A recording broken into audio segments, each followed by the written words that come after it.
Bonjour, bonsoir. Dans ce numéro de PPLK, il sera question de hip-hop, de rap ivoire et de toutes les questions qu'on se pose autour du mouvement. Pour en parler, eh bien, un expert, un dévancier, Dai de Fresh sera en notre compagnie.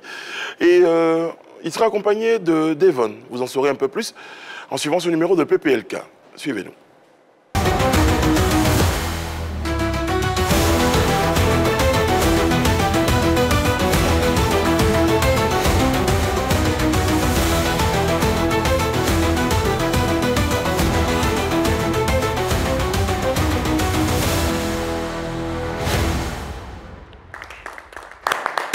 Oyez, oyez les amis. Oyez. Oyez. Connaissez-vous la concubine de l'hémoglobine? Concubine de l'hémoglobine? Non. C'est l'hémoglobiniste.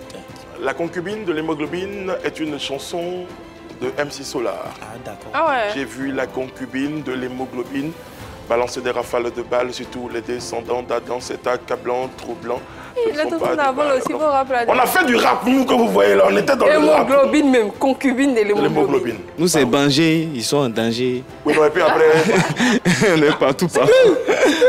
Partout, partout. Tu as vu le plat sur le lit, ça a donné placali, le placage sur le lit. Quand même. Ça va la course, ça se passe bien? Ça va super. Ouais, ça va, tranquille. Ouais, très très bien, très très bien. Ça va un kiff, les amis? J'ai un kiff. J'ai un kiff. Il s'agit de la CAN 2023. Voilà. On a eu une image de deux joueurs ivoiriens qui ont pris un sandwich. Hein, excusez-moi, pris un sandwich, pas ce que vous pensez. Qui ont pris un sandwich, un joueur malien. Et ça a donné ça. C'est quoi ça? C'est mal. C'est quoi?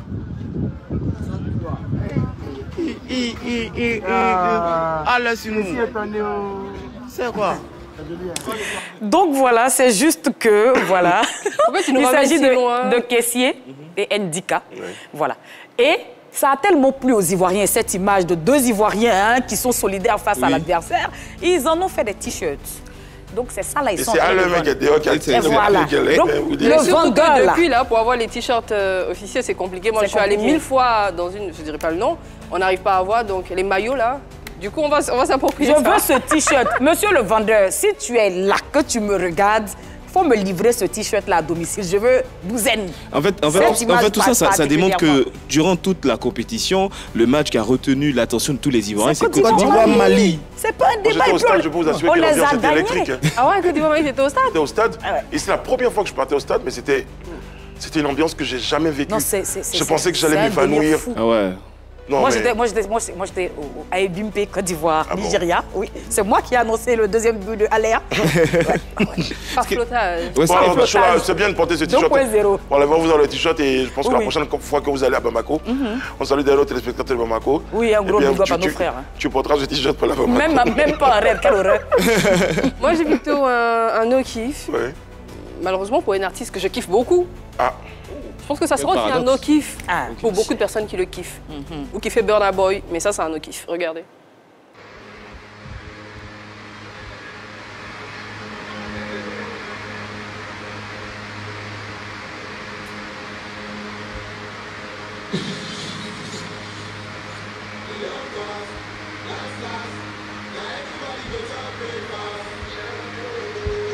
Donc voilà, c'était le 31 décembre dernier, Burna Boy lors d'un concert, un fan qui, comme on le voit très souvent dans des concerts, sûrement dans l'euphorie, fou de joie, a envie de toucher sa star, et Burna Boy qui le piétine. Ça, c'est le premier no-kiff pour moi. Et dès qu'il finit de le piétiner, il sort de la scène parce qu'il estime être mécontent. Est-ce qu'il a repris après, il est revenu sur scène, je ne sais pas. Mais je trouve que le geste même... Moi, j'apprécie les artistes. C'est vrai que parfois, on a peur qu'il y ait de la violence et tout. Mais très souvent, c'est pas motivé par vouloir faire du mal à son artiste. Parce que si un 31 décembre, on vient terminer l'année ou entamer la nouvelle année avec une célébrité, c'est pas pour lui faire du mal, c'est parce qu'on apprécie cette célébrité-là. Je suis d'accord que des gardes du corps, des bodyguards viennent essayer de canaliser les choses, mais le piétiner, c'était pas très élégant. C'était pas très élégant, mais après, quand tu regardes l'attitude de Burna Boy, il a pensé qu'il n'a pas réalisé tout de suite. Et après, il a réalisé. Il s'en veut, il sort de scène parce qu'il s'en veut. Non, regarde. Non, sur le coup. Il a le mouchoir qu'il prend pour s'essuyer le visage. Ça, c'est de l'interprétation. Et l'interprétation, vraiment, il peut avoir des multitudes. Et il y a aussi une autre situation, puisque avant ce concert, il avait donné un autre concert où il a eu enregistré une chute, et depuis là, d'après ses proches, il subit, il est victime d'une crise post-traumatique par rapport à cette situation. Donc il aurait demandé pour ses futurs concerts qu'on évite de l'approcher parce que mentalement il n'est pas bien. Ah oui. Voilà. Parce que là c'est une situation de réflexe qu'il a peut-être sur le coup. Après il faut dire aussi aux fans. Mais après, voilà, c'était pas beau à voir en tout cas. Bon les amis, il y a tout ça, mais il y a surtout le sommaire. Si le rap ivoire est sur le trône de la musique ivoirienne aujourd'hui, il est bon de se remémorer avec ses pionniers les débuts de ce genre musical. Didier Fresh et Devon, nos invités du jour, nous feront revivre le rap d'hier. Restez avec nous. Sur notre plateau, c'est avec beaucoup de plaisir que nous recevons, on l'a dit, un des pionniers et experts dans le domaine HIP, HOP. Il nous en parlera et donnera son avis également sur ce qu'il faut appeler désormais le rap ivoire. Il est auteur d'un magnifique ouvrage dont le titre est 3 générations hip-hop ivoire. Les amis, la cour, recevons Mr. Die Fresh, s'il vous plaît.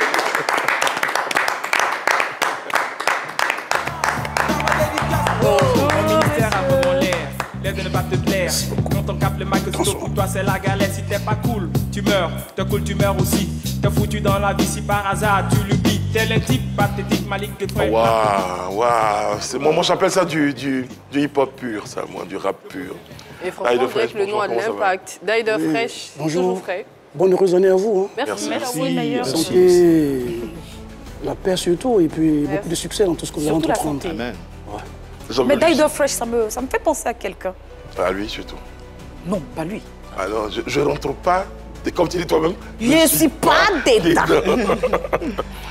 Au côté Die Fresh, bien pour cette émission, évidemment, pour nuancer les générations, j'ai envie de dire.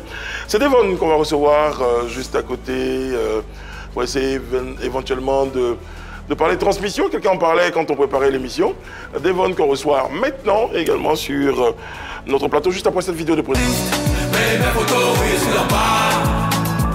Elle est en couple, mais elle pense à Ouéjean. Elle n'a pas les bas. Il se joue le diapo, il pense des trucs bêtes, donc tu penses qu'il va là-bas. C'est ce que tu regardes pour nous qualifier. À son laisse-moi que ton statut, c'est mon statut. Ce que tu penses, c'est pour toi. La statue là, c'est mon statut. Ce que tu penses, c'est pour toi. Mon statut, c'est mon statut. Ce que tu penses. Devon.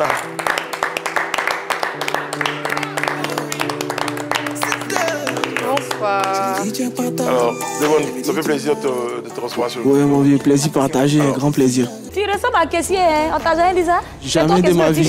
Jamais de la vie. Il ressemble à caissier? Non.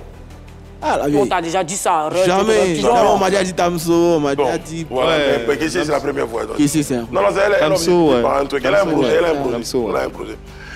Devon, je oui. suis très heureux de te présenter l'aîné Die Fresh, que tu connais certainement. Si.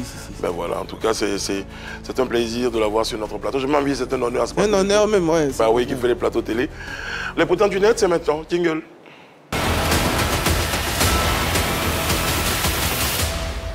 Alors, qu'est-ce que vous avez récolté pour nous sur le net? Aujourd'hui, dans Potin du net, on va parler d'un monsieur qui a fait les beaux jours et qui continue de faire les beaux jours du 7e art, du cinéma, du théâtre. Moi, en tout cas, il a bercé mon enfance et c'est un monsieur que j'apprécie beaucoup. Quand vous entendez cette musique-là, celle qui va venir dans quelques secondes. C'est toi, la famille à moi, c'est lui, c'est toi, la famille à moi, c'est lui, c'est toi, la famille à moi. Eh bien, c'est le générique début d'une série qui a marqué le cinéma ivoirien. Eh bien, si vous l'avez apprécié, si vous avez aimé regarder cette série, vous allez forcément être intéressé parce qu'il arrive, parce qu'il y a quelques jours, le comédien Albert Pont, qui a campé le rôle du majordome Théisson dans la série Ma Famille, est le nouveau sujet des discussions. Eh bien, en effet, sa fille Adèle Kéchia a publié le 31 décembre dernier sur son compte TikTok une vidéo d'elle avec son père en train de danser chez eux à la maison tranquillement, sûrement pour terminer l'année en beauté, pour entamer la nouvelle année avec vie. Eh bien, malheureusement, cette vidéo que je vous invite à suivre maintenant là, on regarde et puis on revient, on en parle juste après.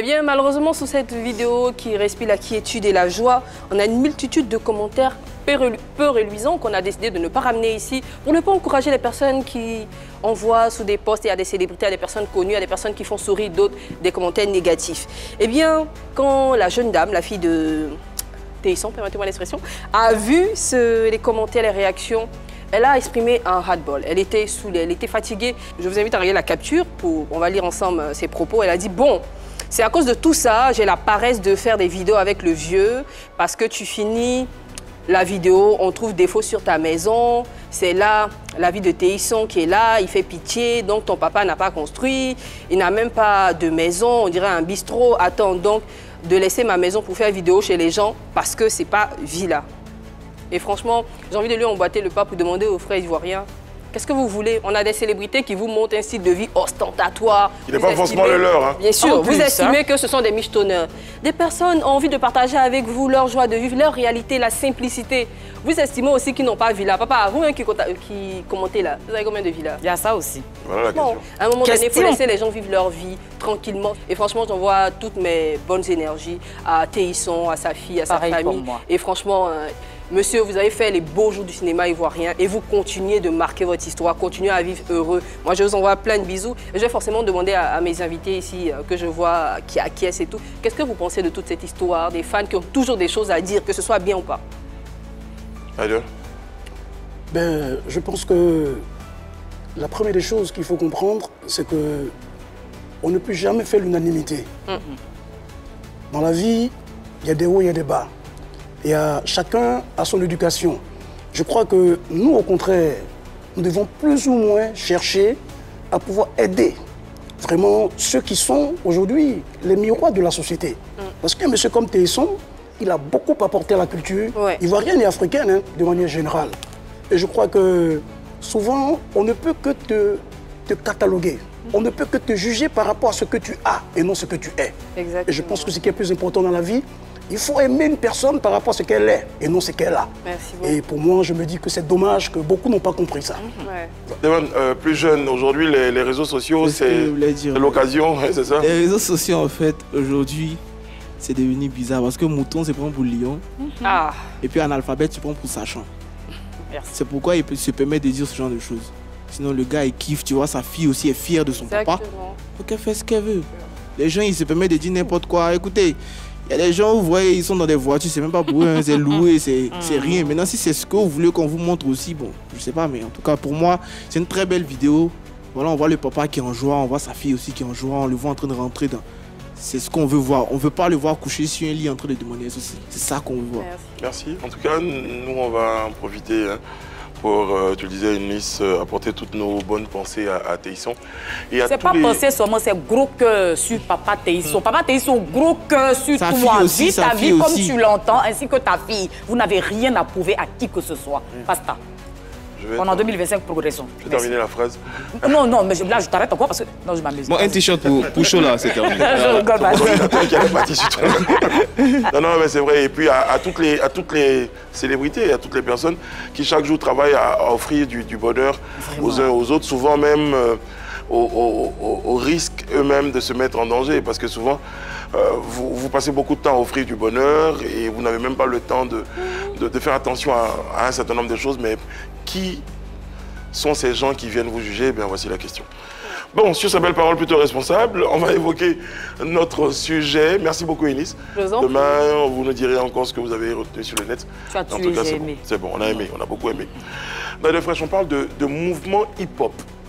De mouvement hip-hop. Donc, on va revenir à l'origine des choses. Comment le hip-hop arrive en Côte d'Ivoire, j'ai envie de dire? Sous quelle influence? Alors, il faut dire que le mouvement hip-hop a une genèse. C'est vrai que quand on était adolescent, sur notre radio nationale et notre télévision nationale, qui est la RTI, il y a un animateur émérite, feu Roger Fugentassi, qui animait une émission qu'on appelait à l'époque Superstar Station. C'est grâce à cette émission que nous allons découvrir toute la crème des artistes et des rappeurs américains. Et c'est là que, pour la toute première fois, je découvre le mouvement. De par le premier groupe de rap que beaucoup ne connaissent pas, qu'on appelle Sugar Ray Gang. Et leur tube qui a fait le tour du monde, c'est Rapper's Delight. Il faut dire que le mouvement hip-hop est une culture urbaine qui est née dans les années 1970 aux États-Unis d'Amérique, précisément à New York, dans le Bronx et à Brooklyn. Et cette culture urbaine a gagné du terrain dans certains quartiers populaires du monde entier, à telle enseigne qu'elle est devenue une culture urbaine dominante. Il faut dire qu'au sein du mouvement hip-hop, nous avons 5 disciplines. La première discipline, c'est le rap. Le rap qui est son expression musicale. Sinon, la définition du rap, le rap, c'est une musique au rythme martelé, basée sur des paroles scandées. Et nous, qui étant les puristes, et puis un rappeur emblématique du nom de KRS-One qui est américain, il a donné une autre définition au rap. Il a dit que le rap est un combat documenté issu des zones urbaines défavorisées. Ça veut dire que si tu veux être un rappeur, tu es obligé d'avoir une très belle plume, une très bonne écriture. Et la deuxième discipline, c'est le métier des disc jockeys. Les DJ n'ont pas commencé dans le coupé-décalé.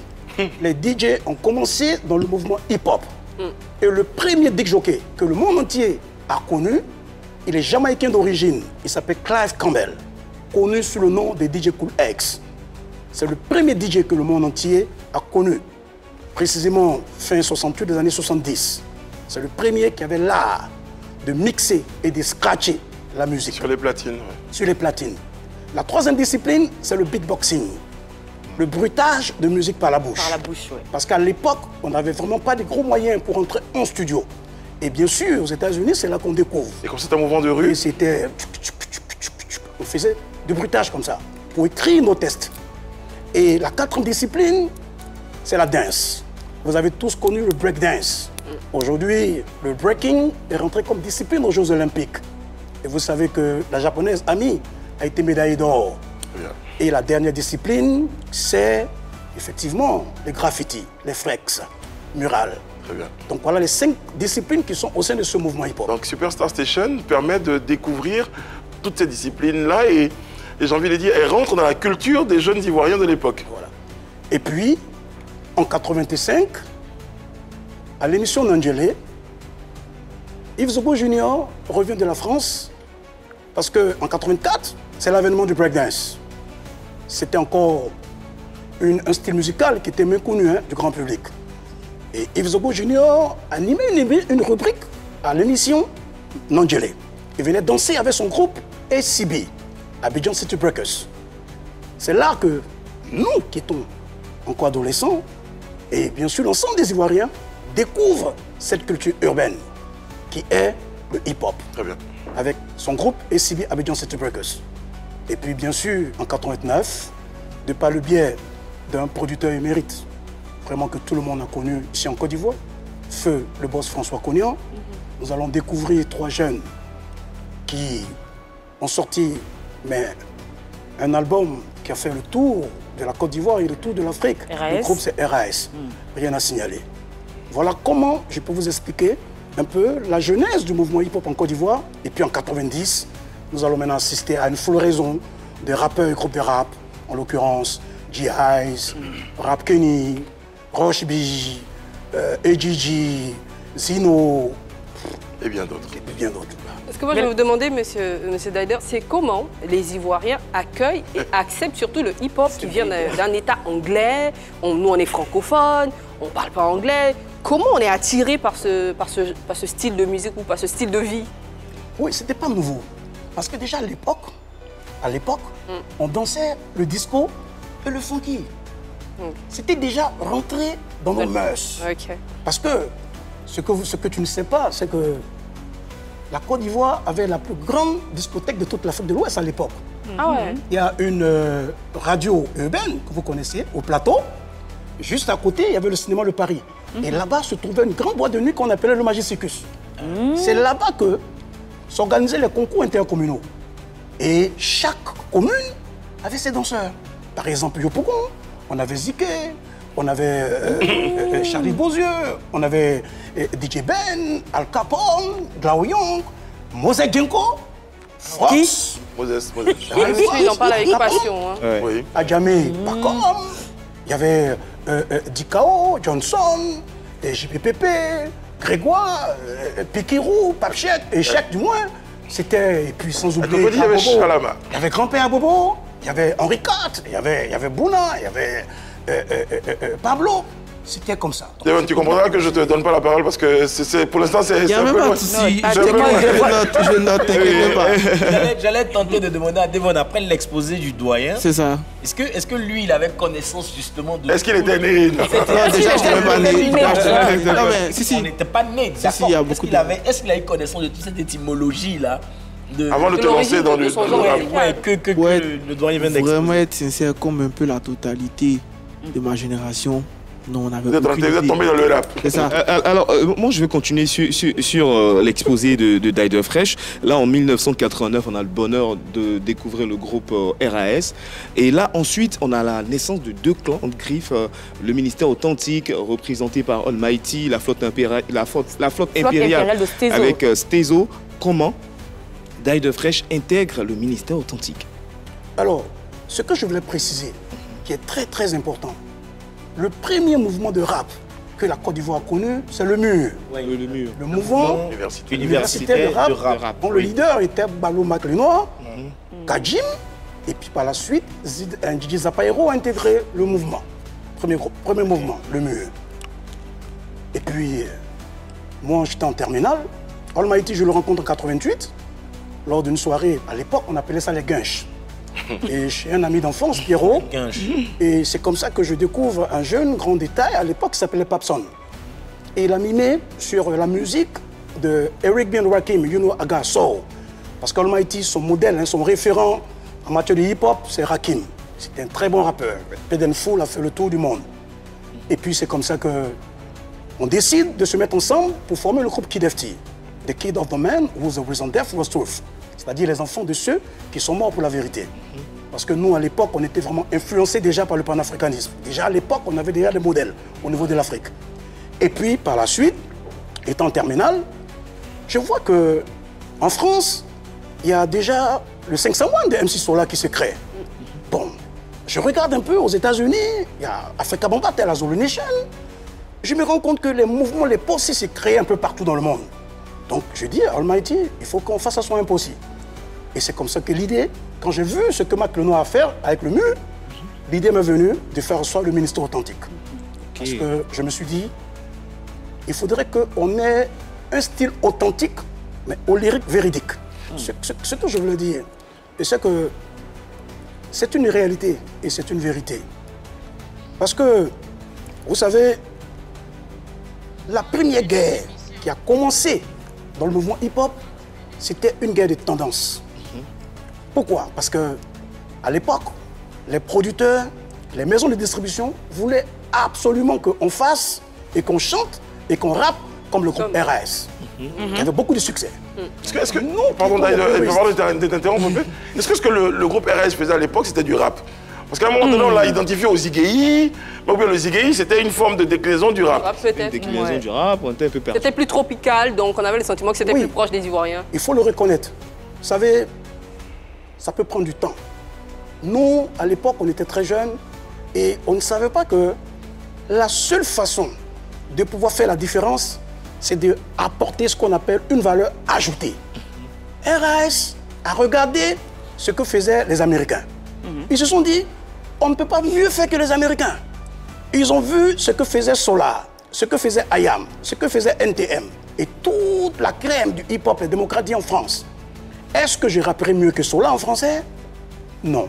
Donc ils se sont dit, il faudrait que nous puissions aussi apporter notre touche au hip-hop. Nous, à l'époque, on ne comprenait pas ça.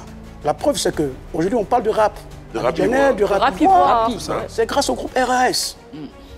Mais il faut rendre à César ce qui appartient à César. Et c'est important. Très bien. Et ça, je le dis, parce que ça, on a beaucoup souffert pour ça. Il y avait un autre groupe aussi dans le temps qu'on appelait, c'était Akeraim et puis Young System. Le Young System, Akeraim d'abord, son premier groupe, c'est le groupe AGG, African Good Guys. À l'époque, il a formé le groupe avec un grand frère du quartier, paix à son âme, MC Prince. C'était les deux qui formaient le groupe AGG. En 91, ils ont sorti le premier album. Et par la suite, quand ce dernier est décédé, Akeraim a décidé effectivement de faire asseoir notre groupe. Et puis, par le biais de Jules Atubado avec Cisco, ils ont formé le groupe Young System en 95 avec le Dialogue National qui a eu du succès. Exactement. Devon, est-ce qu'avant de lancer dans le hip-hop, est-ce que tu avais déjà quelques références dans le métier quand tu voulais faire du hip-hop? Est-ce qu'il y avait déjà des références qui t'ont... Nos références étaient plus ailleurs qu'ici en Côte d'Ivoire. Ailleurs qu'en Côte d'Ivoire. Parce qu'en fait, bon, peut-être que je vais aller un peu plus vite, mais nous on était orphelins en fait. Exactement. On était sûrement dans une période où le rap n'était pas dans ses beaux jours. Ils n'étaient plus là, les gars sont partis en France, ils font autre chose, on a été carrément délaissés. Donc nous on vient et puis nous on fait nos pas, quoi. Nous on apprend des autres qui sont à l'extérieur. Tu demandes à tous les gars de ma génération, ils vont te citer peut-être des, je sais pas, des Américains, des Français, des trucs. Nous on veut rapper comme La Fouine, on veut rapper comme... Tu vois, comme Booba, tu vois, voilà, ou bien comme Section d'Assaut, mais on ne veut pas rapper comme RS, ou bien comme, tu vois, genre comme All Might, parce qu'on ne connaît pas. On ne les a pas comme référence. Ce qui m'amène à la prochaine question, c'est que dans la chronologie des choses, Die The Fresh, il y a eu un moment de... Il y a eu ce vide-là. Oui, une cassure. Pendant des années. Il n'y a même pas eu d'héritage, en fait. Ils n'ont pas légué les... Je partage sa préoccupation. Parce que c'est une préoccupation qui est noble. Mais il faut effectivement comprendre pourquoi, arrivé à certains moments, le rap s'est retrouvé orphelin. Parce qu'en 99, nous sommes confrontés à un coup d'état militaire où certains rappeurs ont eu d'énormes difficultés. Il y a certains qui ont préféré aller directement en exil. D'autres ont préféré aller continuer les études aux États-Unis. Bonnie s'est retrouvé en France. Saint Polo après, bon, je dis, comment il s'appelle, Angelo Dogba, et aller continuer ses études aux États-Unis. Almighty Stizo sont partis en France. Et puis, bien sûr, MAM, ils ont commencé à se concentrer sur les activités professionnelles qui régénéraient beaucoup d'argent. Donc, en tournant les clips vidéo et tout ça. La structure Boss Player. Il faut dire que ça, c'est la première raison. Et puis, c'est tout à fait normal. Et que quand tu vis dans un environnement où tu n'es pas en sécurité, mais Brice, tu comprends avec moi que c'est tout à fait normal qu'on soit confronté à ça. L'espace a horreur du vide.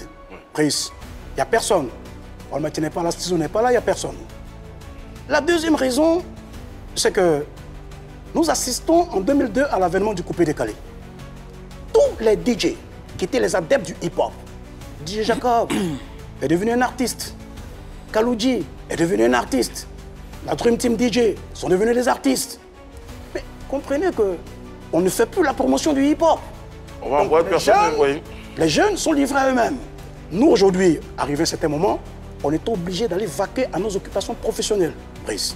Donc, effectivement, c'est vrai qu'on n'était plus actifs comme avant. Et on va évoquer rapidement l'ouvrage, parce qu'il y a tellement de choses à dire sur ce rap-là. Et comme il faut qu'on progresse aussi dans le temps, on va évoquer l'ouvrage 3 générations hip-hop ivoire. C'est l'ouvrage que tu sors. On va regarder ces images-là et après, juste après, on commente un peu l'ouvrage.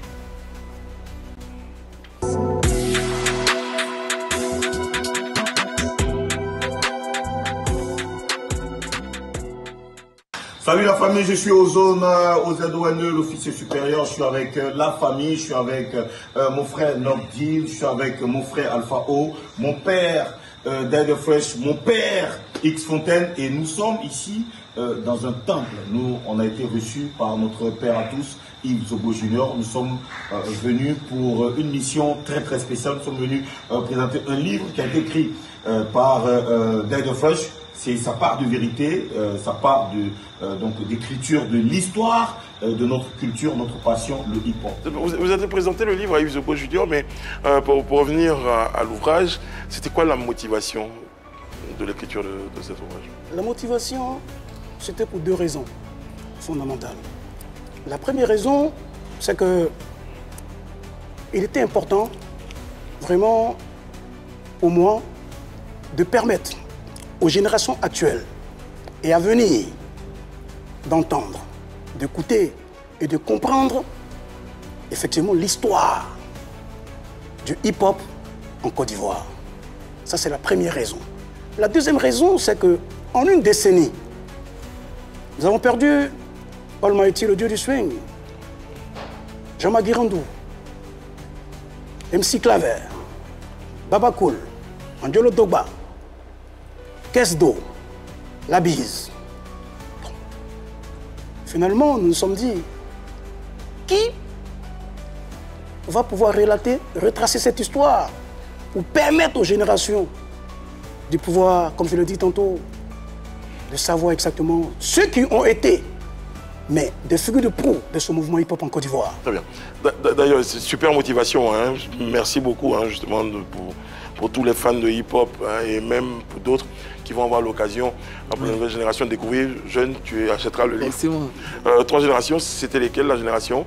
La première génération... On va spoiler le livre. Non. La première génération, c'est celle que j'appelais les pionniers. D'accord. Les pionniers, c'est ceux qui ont ouvert la voie au mouvement hip-hop. Très bien. Et puis, effectivement, qui ont été les premiers rappeurs de Côte d'Ivoire. Très bien. Alors, la deuxième génération, c'est les promoteurs. Ceux qui ont facilité l'implantation du mouvement hip-hop en Côte d'Ivoire. Et la troisième génération, c'est les porteurs d'espoir. C'est-à-dire la relève. Ceux qui continuent de pérenniser le mouvement hip-hop en Côte d'Ivoire.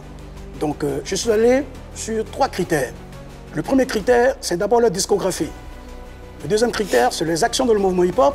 Et le troisième critère, c'est leur constance. Voilà. Très bien, on va progresser dans le temps et on va évoquer ce qu'on appelle ici notre People Box avant de marquer une petite pause pour le principe.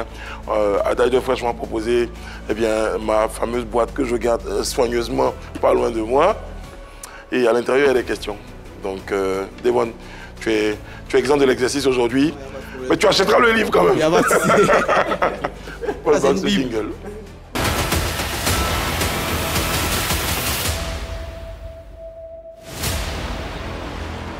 Non mais Adaï de Fresh, il est prêt. Il est prêt. On peut encore donner le président. C'est un rappeur, c'est un rappeur. Il est chaud, il est chaud. À l'époque, on disait rapper d'ailleurs. Un rappeur. Première question. Oui. Quelle rappeuse ivoirienne, pour toi, peut porter le mouvement? Nash. Nash? Oui, Nash. Oui, Nash. Et de la nouvelle génération? Non. De la nouvelle génération? Non, allez-y, répondez à la question de Brice d'abord. Pourquoi Nash? Oui, Nash. Porter le mouvement, elle est un peu intermédiaire. Oh oui, Nash, c'est la génération intermédiaire. Nash, il faut dire qu'elle est restée constante quand même dans le mouvement. Ça, c'est vrai. Elle se bat bien parmi... elle se bat bien. Big up à Nash. Ok. C'est un festival, tout ça. C'est une question? Elle se bat bien. Très bien. Ouais. Deuxième question. Ah ouais. Quel est le titre rap qui t'a le plus marqué? Mais évidemment, c'est en Côte d'Ivoire. Oui. C'est le dieu du swing. Ah ouais. Almighty. Mais ça c'est un classique. Attends, mais t'as dit qu'ils disent quoi? Non mais pourquoi? Parce que bon voilà, Devon dit, c'est normal, tu étais à la conception du truc, donc c'est ton fils. Le dieu du swing, mais c'était une jolie chanson, mais bon. Après il y en avait d'autres, mais pourquoi celle-là particulièrement? Quelles sont les raisons qui font que tu classes ce titre-là comme le hit du rap de tous les temps quasiment? Oui, parce que c'est un tube qui est venu aussi révolutionner le rap.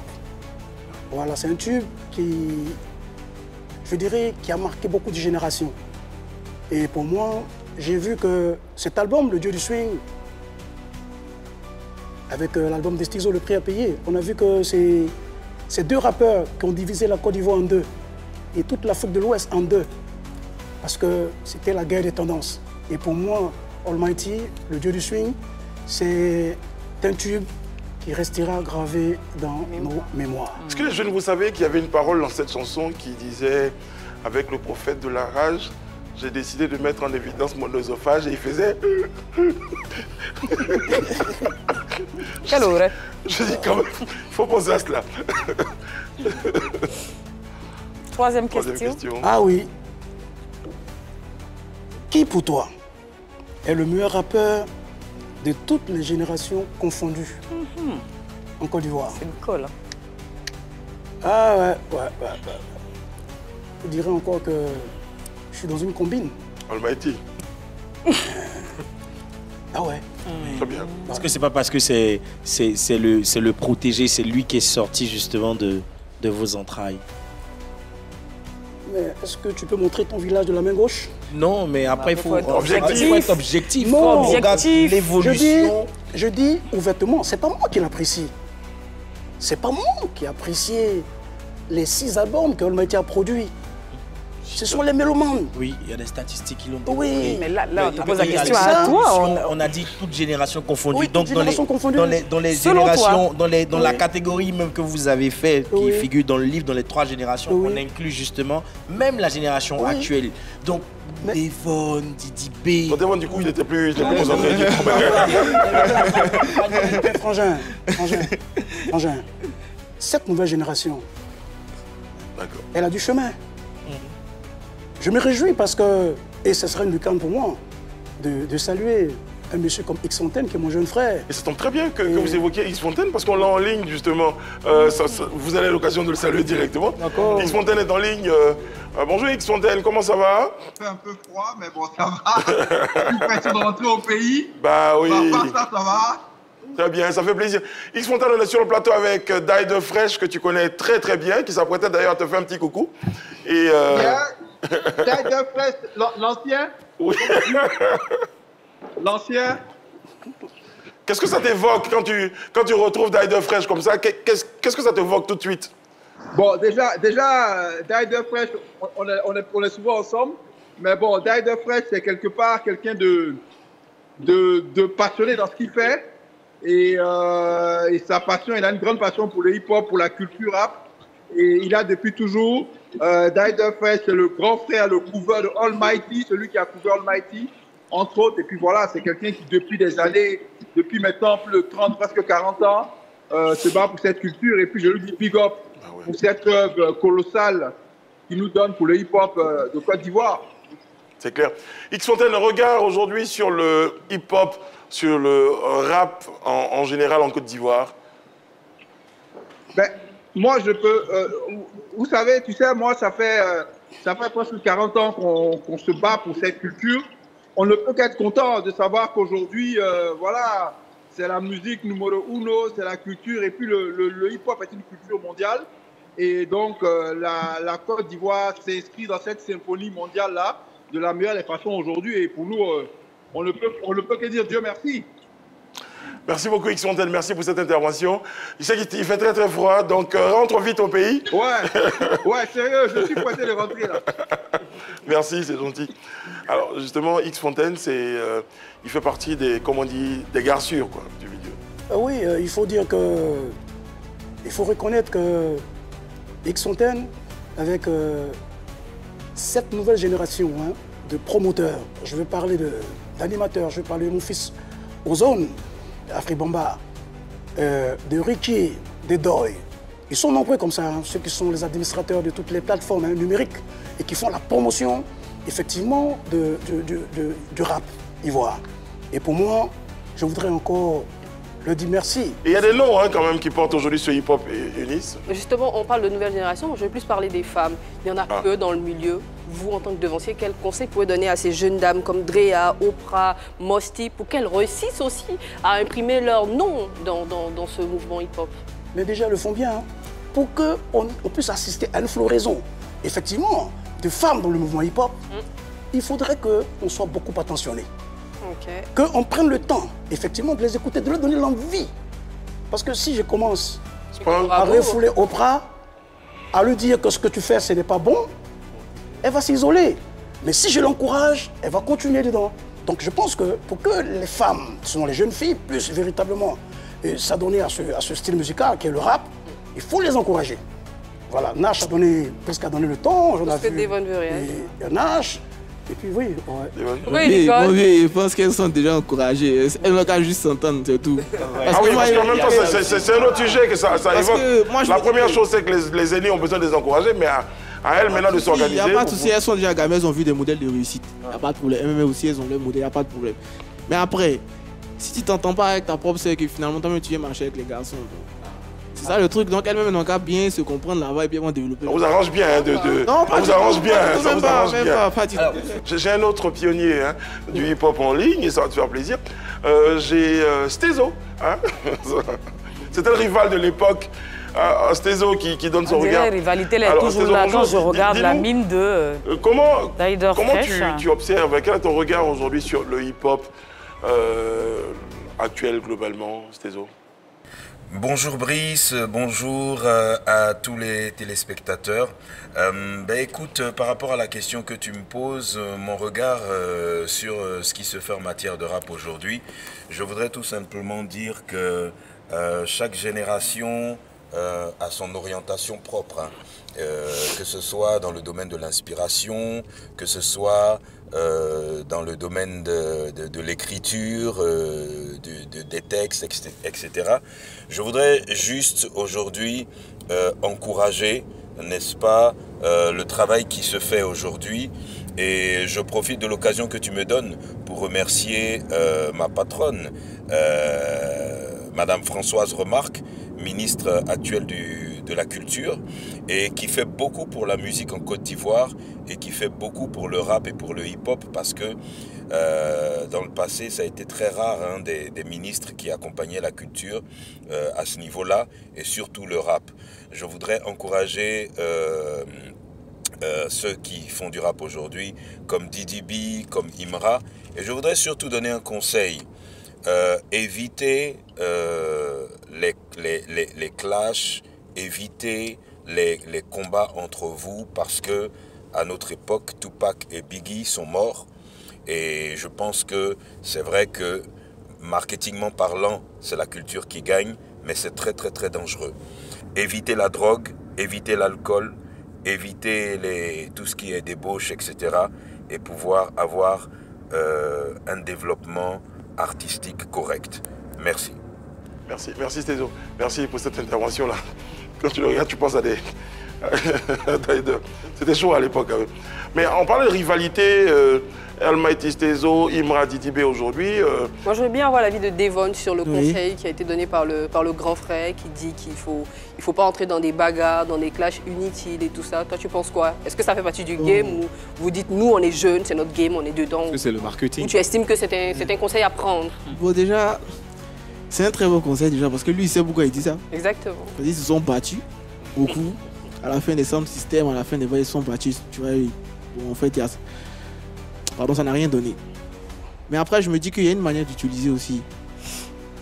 Ça peut être le marketing, mais il ne faudrait pas que ça rentre vraiment, que ça devienne vraiment du personnel, physique. Voilà. Il ne faudrait pas rentrer, au moins il faut respecter, au moins il faut avoir un peu de respect, parce que dans chaque art, au moins, il y a des règles.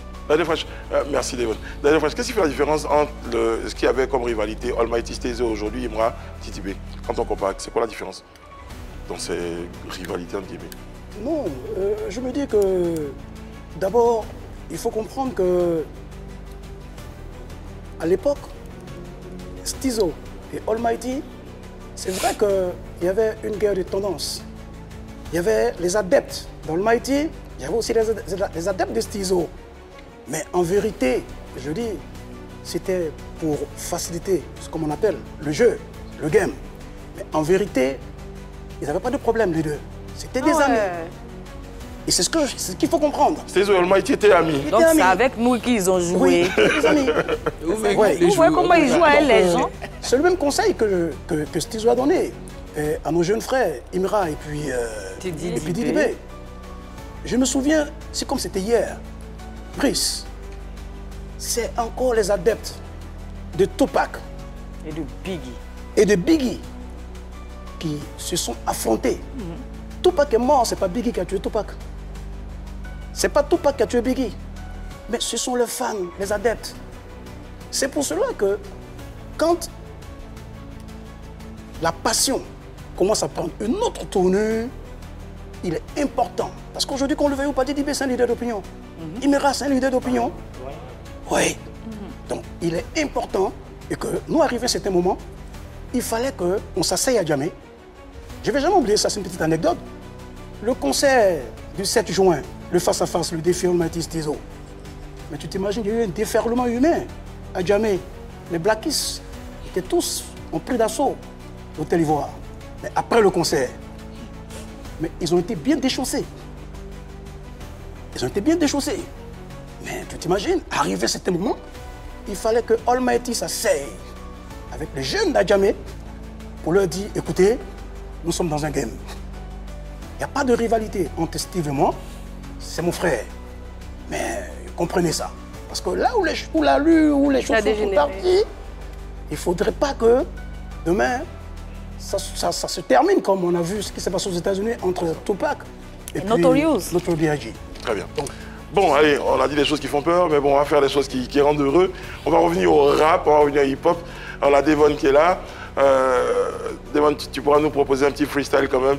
Parce que c'est vrai que le vieux est à côté, mais il faut lui montrer que le rap va évoluer. C'est plus bon, c'est quand tu veux, c'est quand tu veux. Yeah. Yeah. C'est... Yeah.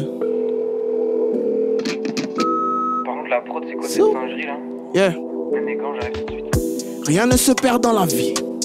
On recolle ce que l'on sème. Tu fais semblant de les ignorer, mais ils continuent d'être bêtes. Tu vois où on est aujourd'hui, depuis on développait. Tu fais que parler, je fais que taffer. Tu peux pas faire ce que je fais. Attention négro, vous faites très attention négro. Ils ont trop pris la confiance tellement que ça devient de l'inconscience négro. Tu parles de quicheta qui fait pas 1 kilo. Tu veux un autre gars passe pour le silo. Tu la traites de cheesa, pourtant c'est toi-même la cheesa. Mais quelle inconscience négro. Tu peux faire des clashs, mais faut pas oublier que tu dois brunir les grands frères. Un bel hommage, hein, quand même. Tu dois brunir les grands frères. Bah, ok, c'est bien, ça fait plaisir. Nous, en tout cas, on adore le nouveau style de rap, c'est trop bien. Vous aimez le nouveau style? Bon, après... Bon, ouais, mais moi, j'aime bien la vie de mon vieux monde. Moi, je tiens à dire à Dider Fresh que moi, j'étais du côté du ministère authentique, hein, parce que bon... Vendu! Non, non, pas vendu. Mais attends... T'habitais à Cocody, tu marchais la MAM et puis tu étais le ministre authentique. Non, j'aimais bien parce que j'avais des vieux pères, comme Malik Chaboté, Diggy, voilà, qui étaient des amis de mes grands frères. Avec ta permission, Devon l'a demandé l'avis de Dider sur ce qu'il vient de faire. Non, il a de l'avenir, c'est pas parce qu'il a côté de moi. Je le dis. Bonne diction, bonne articulation, il y a une profondeur dans le test. Ouais. Et puis surtout, la musique est d'actualité. Il épouse l'air du temps. Il vient de l'école de Suspect 95. C'est son mentor. Bon, c'est important hein, qu'on évoque ce bonne diction. Ça veut dire qu'on ne devient pas rappeur qu'on a raté quelque part. Non, pas du tout. Non, non, voilà, ça c'est important. On a fait les bons. Hein. Très bien. Merci pour la précision. Merci de un gars dans mon quartier, vraiment, lui, très vite, il veut devenir rappeur. Non, mais notre génération, il y a beaucoup de thèses. Ils sont intellectuels, hein. Ils ont fait des études. Suspect, c'est pas des vauriens. Et puis même quand ils ont fait, même quand ils sont à au bac, aujourd'hui la musique c'est un business. C'est un business, c'est une industrie. Il faut connaître le droit. Il faut connaître ceci, il faut connaître ça. Donc les gars continuent de bosser. Il faut se former. C'est un boulot. Et aussi pour la petite histoire, on a un texte de la chanson, extrait de la chanson de Defty qui est étudié dans le lycée à Daloa par rapport aux attentats, à l'attentat de Grand Bassam en 2016. Donc c'est pour dire que... Je voulais vous dire que le Ayaka Dini n'a pas encore été étudié. C'est pas ce qu'on a dit aussi. Ça permet de s'oxygéner. Est avec nous, avec Devon, on parle de hip-hop, on parle de rap et de rap ivoire. Chola, tu as des questions pour Dider Fresh? Eh bien, je ne sais pas lesquelles, mais on va regarder. Et on vous laisse tous les deux. D'autres petites questions. Vous avez deux...